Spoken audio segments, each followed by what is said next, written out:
Bueno, pueden tomar asientos, hermanos. Sí, pues está. Cuando seleccioné este pasaje, lo seleccioné básicamente por dos aspectos que podemos, o que la Biblia nos habla a través de ellos. Número uno, cada uno de nosotros como creyentes somos conscientes de que primeramente el Señor nos ha llamado a nosotros de una vida llena de pecados, nos ha llamado ahora a una nueva vida en Cristo. Pero la Biblia nos muestra que el Señor no solamente nos llama a nosotros, digámoslo así, para que nos vayamos a arrepentir de nuestros pecados y vayamos a iniciar una nueva vida con Él, sin un propósito determinado. Hay un propósito. Y ese propósito, a través del cual Dios nos llama, básicamente es para servirle a Él a través de la misma iglesia local, que es donde Él nos ubica o nos inserta a través de la misma gracia de Cristo. ¿Sí? Pablo, hablándole a la iglesia de Roma, en el capítulo 6, versículos 20 y 22, bueno, aquí lo anoté, habla en la versión Dios habla hoy de la siguiente manera: cuando ustedes todavía eran esclavos del pecado, no estaban al servicio de la justicia, ¿sí? Por causa del pecado no podía servirle realmente al Señor, ¿sí? Pero ahora, libres de la esclavitud del pecado, han entrado al servicio de Dios, dice Pablo a esta iglesia de Roma, ¿sí? Y a veces nosotros en la experiencia cristiana somos conscientes de la primera parte. Dios me llamó, ¿sí?, para que deje mi vida pasada, deje una vida pecaminosa atrás y empiece a vivir una nueva vida delante del Señor. Pero a veces pareciese que nos olvidamos del segundo aspecto de ese llamado que Dios nos hace. ¿Cuál es ese llamado? Servirle en su iglesia. ¿Listo? Y me llama bastante la atención este aspecto de la visión que tiene Isaías, porque van ambos llamados de manera implícita, ¿sí? Y la idea en esta mañana es irlos mirando cada uno de ellos. Los versículos 1 al 4, básicamente Isaías empieza a detallar ese tipo de visión que él tiene, ¿ya? Y hay un dato bastante interesante.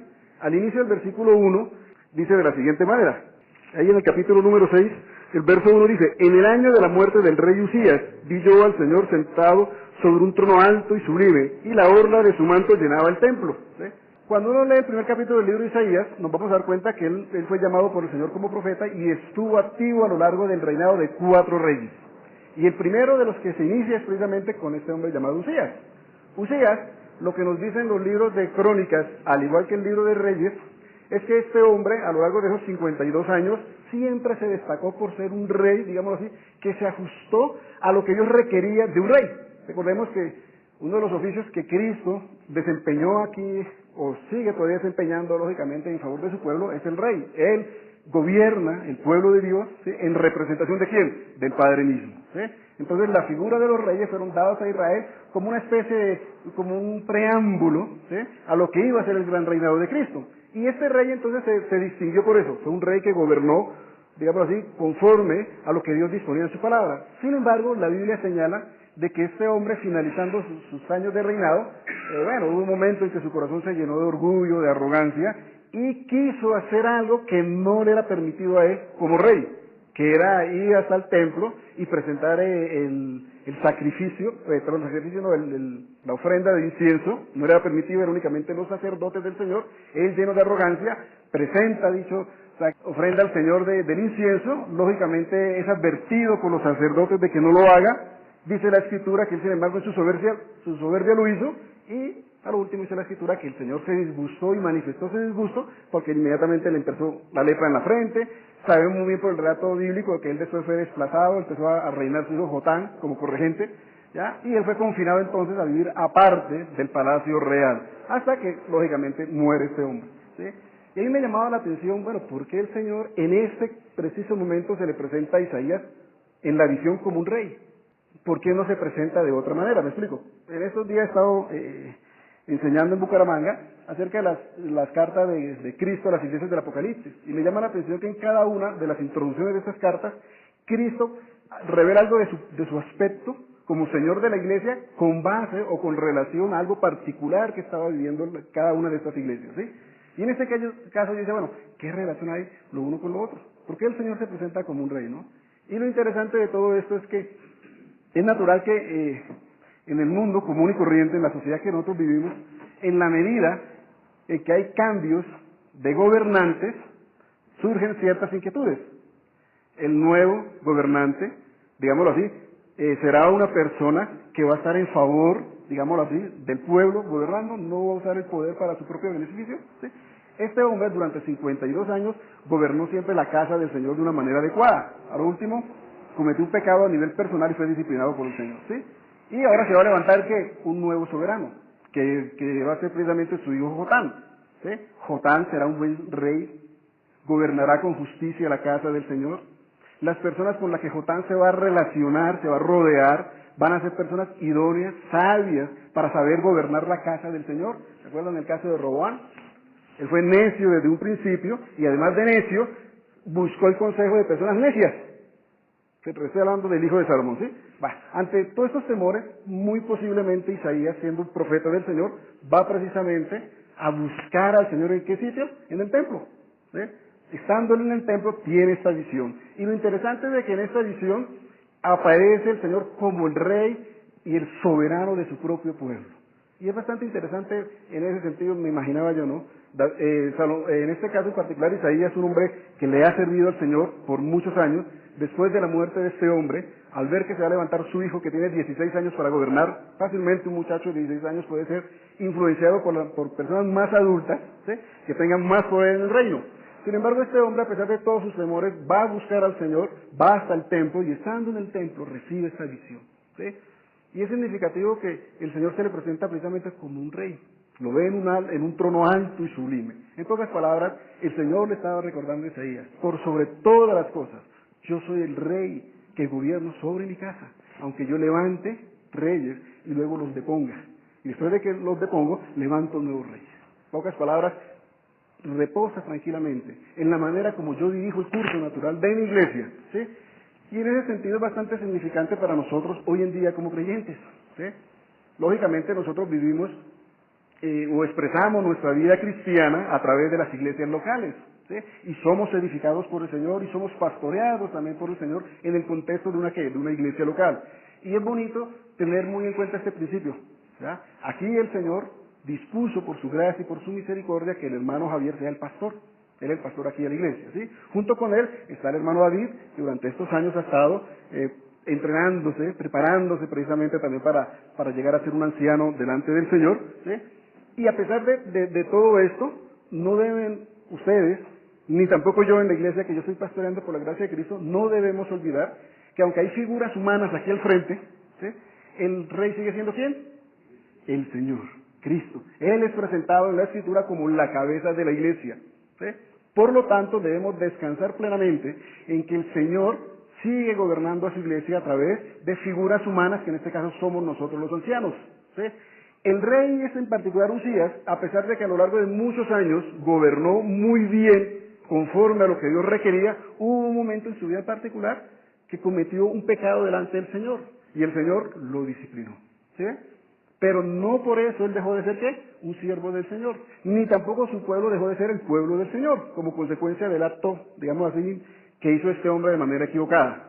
De la misma manera, hermanos, también nosotros como iglesia debemos tener muy presente que las personas que Cristo ha colocado al frente de las iglesias, que son los ancianos o los diáconos que también prestan un servicio a la iglesia, ¿sí? En algún momento dado también vamos a cometer ¿qué? Equivocaciones con nuestras decisiones.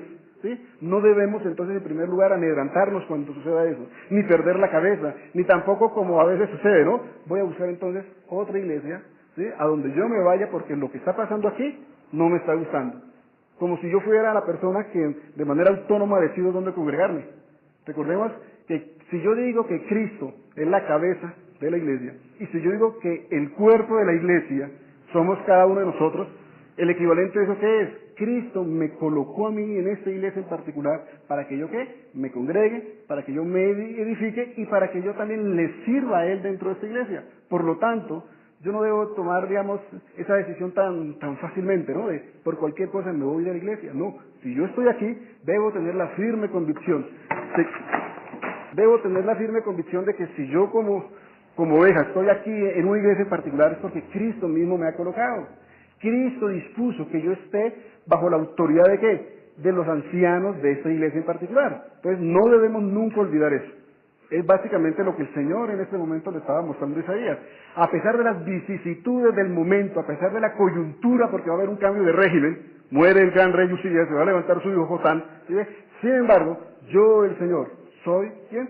El Señor, soy el rey ¿de qué? De mi propio pueblo. Yo soy el que gobierno realmente a través de ¿qué? De esas figuras humanas que son los reyes, digamos, terrenos, básicamente.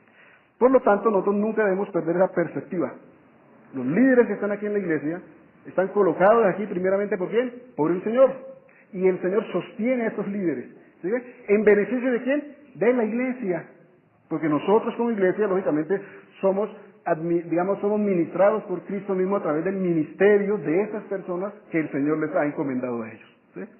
Otro aspecto que me llama a mí bastante la atención en cuanto a este relato es que en el versículo 5, entonces dije, después de que él ha visto la revelación de Dios, ¿sí? Y que él es consciente en ese momento de que, wow, es Dios el que está acá. Y a pesar de que él es un profeta del Señor, dice entonces en el versículo número 5, ay de mí porque perdido estoy, pues soy hombre de labios inmundos y en medio de un pueblo de labios inmundos habito, porque han visto mis ojos al Rey, al Señor de los ejércitos. Me llama a mí la atención que Isaías, después de que, en el mismo momento cuando está contemplando la gloria de Dios, él inmediatamente es como que más consciente de otra realidad, que a veces, quizás por la misma vida que llevamos, se nos olvida. ¿Cuál es la otra parte de nuestro ser que debemos tener en cuenta? Los pecadores que somos. Este hombre es un santo profeta del Señor. No sabemos en el momento cuando él recibe la visión ya cuántos años han transcurrido desde cuando el Señor lo llama para que sea su profeta, ¿sí? Sin embargo, cuando él contempla la majestad de Dios como un rey soberano que está al frente y que dirige las riendas de su pueblo a través de las figuras humanas, los reyes, él es consciente inmediatamente de ¿qué? De su pecaminosidad. Y al ser consciente de su pecaminosidad, también es consciente de ¿qué? De que por causa de su pecado, él perfectamente puede ser ¿qué? Digámoslo así, alienado de la misma presencia de Dios. A veces a nosotros se nos olvida ese pequeñito ¿ya? Aspecto en nuestra vida. La necesidad que tenemos continuamente ¿ya? De confesar nuestros pecados. La necesidad que tenemos continuamente todos los días de arrepentirnos delante del Señor. Llámese el hermano X o el hermano Y que está de pronto al frente de la guitarra, llámese el diácono que conforme al llamado que Cristo le hace sirve a la iglesia, llámese el anciano gobernante, llámese el anciano docente, todos, indistintamente, somos llamados ¿a qué? A tener muy conscientes nuestra pecaminosidad y confesarla delante de Cristo. Y es interesante que este hombre entonces, cuando contempla esa majestuosa realidad, se da cuenta o es más consciente de su terrible necesidad. ¿Por causa de qué? De su propia vida pecaminosa. Y por eso él entonces expresa con una gran angustia el hecho mismo de que por causa de sus pecados, a pesar de ser un profeta del Señor, él merece únicamente ¿qué? Prácticamente ser apartado de la misma presencia de Dios. Sin embargo, lo interesante de aquí, cuando uno sigue leyendo el relato, es de que Dios nuevamente le va a mostrar a este hombre, ¿sí? De que a pesar de su impedimento natural, por causa de su, digamos, de su naturaleza humana, aún el Señor, por su gracia y por su gran amor, le sigue sosteniendo. Y al sostenerle, lógicamente, más adelante, en los versículos 6 al 8, él va a tomar conciencia de otro aspecto también, de que a través, digamos, de la misma gracia del Señor, Dios entonces lo va a equiparar a él para que le pueda servir de manera conforme el Señor lo haya dispuesto como tal. Es muy importante, hermanos, ya eso traído a nuestra vida particular, a nuestra vida personal, cada uno de nosotros, no debemos olvidarnos de este aspecto. Somos creyentes, somos hijos del Señor. Muchos de los que están acá, desde niños, el Señor les permitió en su misericordia nacer en un hogar cristiano. Y muchos de nosotros quizás no hemos sido creyentes desde niños. ¿Sí ve? El Señor nos llamó en un momento en particular en nuestra vida. Independientemente de cómo el Señor nos haya llamado a nosotros, ¿sí ve? Experimentamos la gracia del Señor en la vida cristiana. Pero, aunque experimentamos la gracia del Señor en todo momento, también somos conscientes de ¿qué? De nuestra pecaminosidad. Yo, Andrés Suárez Camacho, no necesito tener a nadie a mi lado para que me señale las veces que, siendo consciente, peco contra el Señor. Y yo sé que ninguno de ustedes lo necesita, porque somos pecadores por naturaleza. Hay ocasiones en las cuales inclusive llegamos a pecar sin tener la conciencia de que estamos pecando, pero eso no nos libra a nosotros de la responsabilidad y la culpa delante del Señor. Por eso se hace necesario que siempre, hermanos, siempre, en todo momento, en nuestras oraciones, diariamente, le pidamos al Señor perdón. En una ocasión, este mismo profeta llamado Isaías, en el capítulo 59, Isaías, hablando a nombre de Dios, él habla en términos de que no es que mis oídos se hayan envejecido para escuchar el clamor y el ruego que ustedes levantan a mí en sus oraciones. Dice el Señor, no es que mi brazo se me entumeció, se me paralizó. Entonces, como se me entumeció, no tengo el poder suficiente para extenderlo y librarlos a ustedes de la angustia. Dice el Señor, más bien es por causa de sus pecados y sus iniquidades las que se han levantado como un gran muro que impide que haya un libre acceso entre sus oraciones y el deseo mismo mío como Señor, ¿de qué? De ayudarles. Ahora, ténganlo por seguro que eso pasó hace muchos siglos atrás, pero tiene la misma relevancia en el día de hoy. Mire que el pasaje que leía el hermano David en la sesión de oración de confesión de pecados es muy diciente de este aspecto. Nosotros, como creyentes, independientemente del cargo, del rol que tengamos en nuestras iglesias, debemos de ser conscientes de que de la realidad nuestra, de nuestra pecaminosidad y por lo tanto siempre confesar nuestros pecados delante del Señor. Aquí Isaías no se dejó llevar por la emoción del momento. ¡Ah! Una visión del Señor, ¡qué gloria! ¿Sí o no? ¡Ay, chévere! Voy a empezar a grabar, a hacer cartas y mandarlo a los diferentes personajes del pueblo diciendo, tuve una visión del Señor, el Señor se me manifestó. No, él fue muy consciente, ¿sí?, de que ese aspecto de la revelación de la gloria de Dios, inmediatamente lo primero que le señaló a él fue su propio pecado. Ahora, ¿cuál sería la parte contraria a esto? Hermano, deberíamos nosotros de preocuparnos cada día cuando pase y no nos sintamos culpables y no nos sintamos pecadores delante de Dios. A partir de ahí debemos realmente nosotros preocuparnos. Algo está pasando. ¿Y ese algo qué es? Que nuestro engañoso corazón nos está ¿qué? Engañando. Nos está haciendo creer una gran mentira. No hay nada más perverso, nada más corrompido, no hay nada más engañoso que el corazón del hombre. Y lo peor ¿qué es? Que muchas veces nos comemos el cuento. A veces pensamos que estamos haciendo las cosas tan bien y en algunos momentos inclusive, aparentemente, vemos como si Dios nos respalda en todo y nos relajamos, nos sentimos cómodos, porque todo está absolutamente bien. Por consiguiente, eso es equivalente ¿a qué? A que en mi vida con el Señor no hay nada pecaminoso, no estoy haciendo nada indebido, porque en la medida en que yo hago cosas indebidas, Dios va a empezar a mostrarme que yo estoy actuando de manera equivocada. A veces nuestro corazón nos lleva precisamente a pensar eso. Pero a la luz de la Escritura, siempre nosotros debemos tener esa conciencia plena. Somos pecadores. Y continuamente vamos a necesitar de la gracia de Cristo. No solamente la necesitamos el día cuando Cristo nos llamó por primera vez y empezamos la vida cristiana, sino que cada día Cristo, a través de su misma palabra, a través del obrar de su Espíritu, nos va despertando esa conciencia de cuánto necesitamos lógicamente de su gracia. El tercer aspecto que quiero mencionar a través de esta visión es precisamente que primero el Señor se le presenta a Isaías entonces como yo soy el Señor de la iglesia, soy el Señor de mi propio pueblo, soy el Rey y yo soy el que levanto y también depongo a los que llamo. Pero también vimos en el segundo aspecto que Dios mismo es el que nos trae a nosotros la conciencia misma de los pecadores y de cuánta necesidad tenemos de Él. Pero lo interesante es que ya en la tercera parte, digamos así, del significado de esta visión, es que Dios ahora le va a mostrar a Isaías que si bien es cierto, le ha despertado la conciencia de cuán pecador es y de lo que realmente Él se merece, ahora Dios le va a mostrar hasta dónde Él, como Señor, es capaz de llegar precisamente con tal de perdonar el pecado de quién, de los suyos primeramente. Entonces, el hermano Freddy me lee los versículos de 6 al 8. Ahora, es interesante que por un lado Isaías, bueno, después de que contempla la gloria del Señor como el rey de su pueblo, y él toma conciencia de lo pecador que es, puede llegar a suceder que a veces, como nuestro corazón nos engaña, a veces inclusive uno podría llegar a sentirse descalificado. En este caso, Isaías se ve a sí mismo como un pecador, reconoce que lo único que merece es lógicamente la muerte, ¿sí? Porque él está en medio de una nación pecadora y él también se identifica en ese sentido solidariamente con esta misma nación. Y pareciese por la manera como ya vemos en los versículos del 6 al 8, ¿ya? Pareciese como si se mostrara ese aspecto, ¿no? Y yo mismo entonces me voy a autoexcluir precisamente ¿de qué? De servirle al Señor, soy indigno de ello. Allí me acuerdo que en la reunión de presbiterio hubo un momento que estábamos hablando del aspecto del carácter.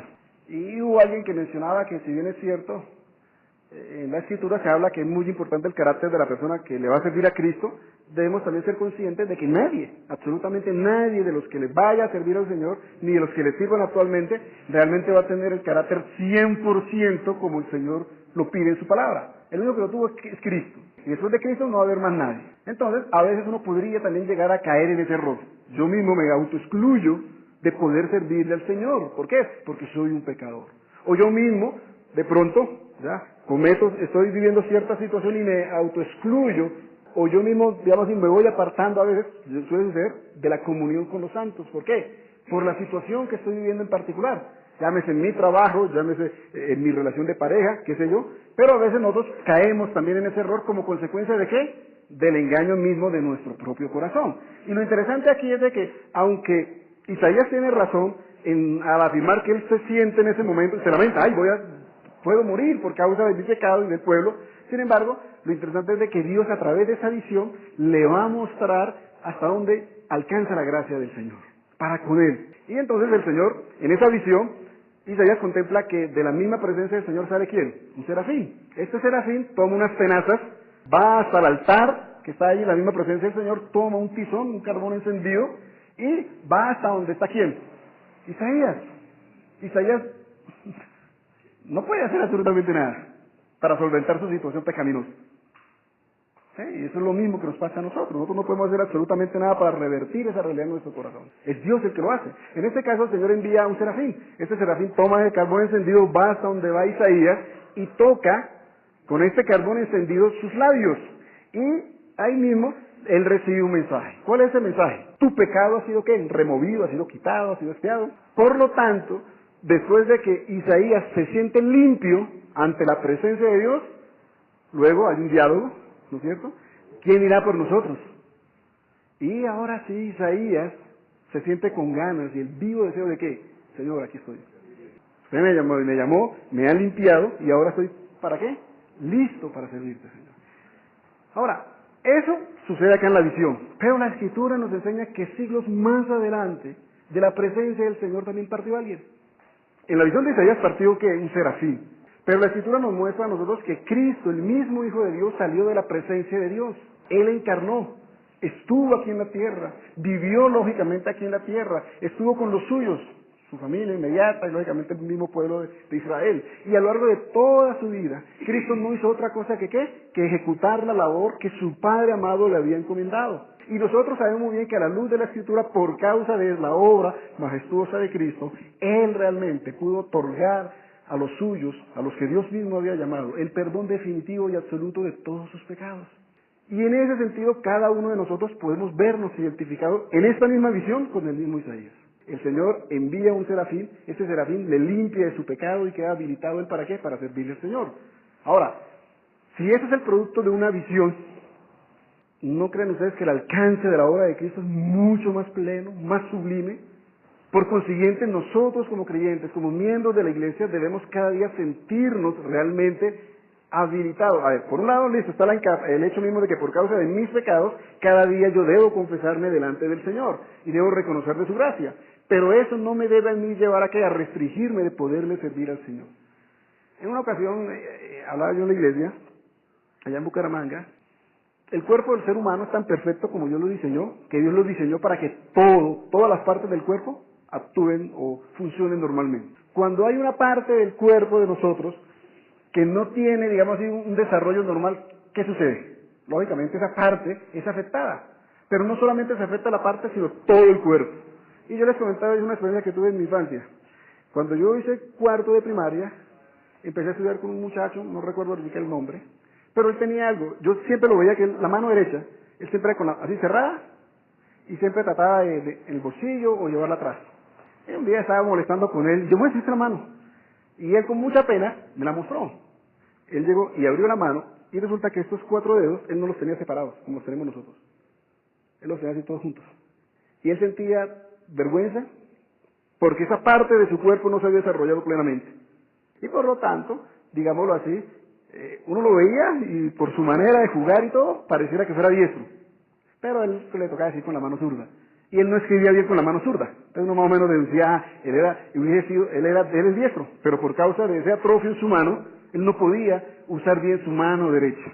Entonces le tocaba usar la mano izquierda y se notaba por la letra que era bastante choneta, bueno, qué sé yo. ¿Sí? Y en alguna medida eso puede suceder también en la iglesia, hermano. Todos los que estamos aquí formamos parte de ¿qué? Del cuerpo de Cristo. La Escritura nos enseña que a todos se nos ha dado ¿qué? Un mismo espíritu. Todos tenemos ¿qué? Acceso ¿a qué? A las mismas Escrituras. Por consiguiente, en la medida en que cada creyente no sea consciente de que ha sido llamado por el Señor no solamente para que deje de vivir su vida pasada e inicie una nueva en Cristo, una nueva vida en Cristo. Pero si deja a un lado o descuida también ese llamado a servirle a Cristo, listo, en primer lugar esa persona no va a poder desarrollarse en cuanto a su vocación de servicio al Señor. Pero en últimas, ¿quién también sufre las consecuencias? ¿Acaso no es la misma iglesia local, donde Cristo le ha colocado? Entonces, es interesante ver cómo este hombre, después de que siente que ha sido limpiado de su impedimento natural que es el pecado, cuando escucha que el Señor está hablando en términos de que, bueno, ¿a quién voy a mandar para que cumpla una misión en particular a mi pueblo? Él inmediatamente dice, listo, yo estoy disponible, Señor. Ahora, si eso lo traemos a nuestras vidas, no fue una visión la que nos ha limpiado nuestro pecado, es la realidad misma de Cristo.